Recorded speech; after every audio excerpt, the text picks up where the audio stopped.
watch the pallet on the left. Okay, bringing it down slowly. The viscosity is slightly high on this batch. Let's check the temperature logs for the past hour.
Wick centering looks good on this batch. Confirmed. The wax fill is consistent.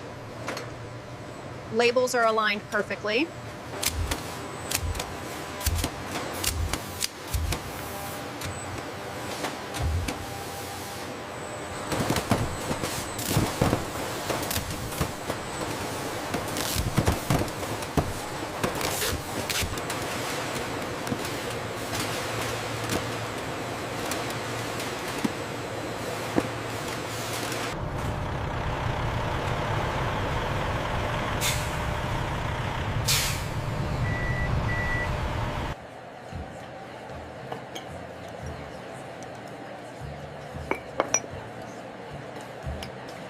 Go ahead and give this video a thumbs up, and don't forget to hit that subscribe button right down below so you don't miss out on the next one.